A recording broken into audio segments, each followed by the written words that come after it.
La santé et le bien-être, c'est sur Europe 1 et nous sommes avec vous depuis 15 heures. Toujours à mes côtés, le docteur Jimmy Mohamed. Et pour cette dernière séquence de l'émission, nous sommes rejoints en ligne par Catherine Blanc, sexologue et psychanalyste à Paris. Bonjour Catherine. Bonjour, bonjour. Alors Catherine, aujourd'hui on va prendre la question d'Annabelle. Annabelle, elle a 34 ans et elle nous a écrit la chose suivante. Je suis en couple depuis 1 an, mais depuis le confinement, j'ai remis mon couple en question. Je ne ressens plus de sentiments amoureux envers lui. Ma libido avec mon partenaire est également affectée, alors que je peux avoir beaucoup de désirs pour d'autres hommes. Qu'en pensez-vous ? Ça a l'air d'aller pas terrible chez Annabelle. Catherine, vous pensez que c'est vraiment à cause du confinement, tout ça, qu'elle remet à ce point-là son couple en question ? Je crois que effectivement le confinement fait la proximité très grande et la difficulté de trouver ce qui nous pousse à rechercher une complétude dans l'autre inévitablement. Donc il est assez classique, il n'y a pas lieu de s'inquiéter quand le désir sexuel est un peu en peine dans ce temps-là. Ceci étant, je pense que c'est aussi un moment où pour certains couples se révèle ce que la fuite que permet le travail, que permet les à côté, les relations amicales, les sorties, etc., de planquer d'une certaine manière. Là, tout d'un coup, on est face à la peut-être réalité du vide relationnel qui est à l'œuvre.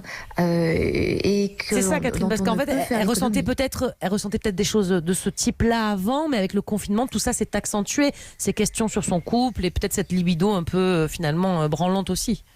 Voilà, c'est-à-dire que il y avait suffisamment d'occupation à l'extérieur pour nier cette réalité et passer outre et du coup ne pas y travailler. En fait, l'erreur, c'est cela, c'est que souvent nous sommes très distraits par notre environnement extérieur, nous sommes très peu dans l'être que nous sommes et dans les relations et la profondeur des relations, nous les réfléchissons peu, nous nous laissons porter par ce qui est facile et quand il y a de quoi nous occuper et nous alimenter un peu à droite et à gauche, on finit par nier ce qui est en peine et sur lequel il nous faudrait travailler pour continuer à le nourrir, pour que la relation perdure. Et peut-être que ce qui se joue là, c'est que dans ce temps de confinement, dans ce temps d'éloignement, eh bien, elle en mesure la pauvreté. Est-ce la pauvreté du lien ou sa propre pauvreté en termes de créativité qui lui fait du coup chercher une idée de sauvegarde à l'extérieur, dans un ailleurs, vers d'autres lieux, d'autres bras, quand elle résume finalement son compagnon à la raison de son peut-être mal-être ou déprime ponctuelle de par le confinement.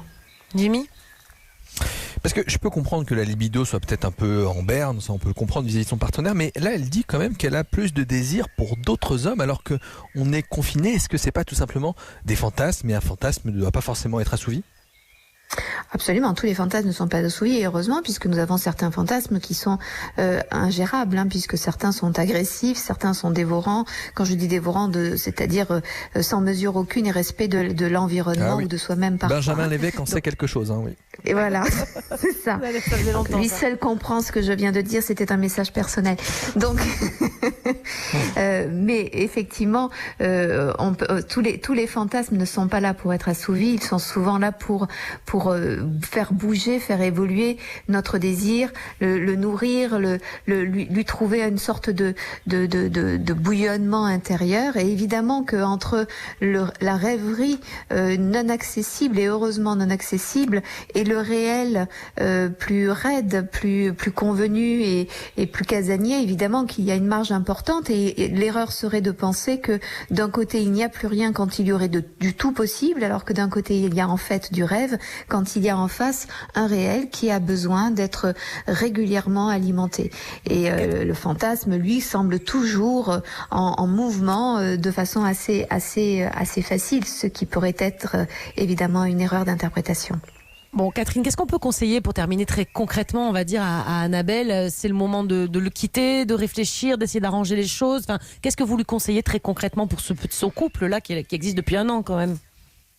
Moi, je crois que soit la conversation, ce sentiment et leurs échanges étaient déjà de cet ordre-là avant le confinement, et peut-être que c'est de témoigner que dans ce temps, de ces 2 mois de confinement, finalement, nous n'avons rien fait de plus, preuve que nous ne savons pas mettre de l'énergie, et que donc il va falloir réfléchir à une énergie à mettre éventuellement dans une séparation, ou une urgence d'y remédier avant qu'il ne soit trop tard. Je pense que c'est cela. Si par contre ce n'est qu'un sentiment qui est né dans le cadre du confinement alors que les choses étaient assez douces en amont. Je crois qu'il ne faut pas faire de confusion. Peut-être qu'il ne s'agit que de la déprime de la situation qu'elle projette sur un couple et il ne faudrait pas jeter le bébé avec l'eau du bain. Merci beaucoup Catherine pour tous ces conseils, pour les conseils donc pour Annabelle qui nous a écrit aujourd'hui. On vous retrouve bien sûr demain. Voilà.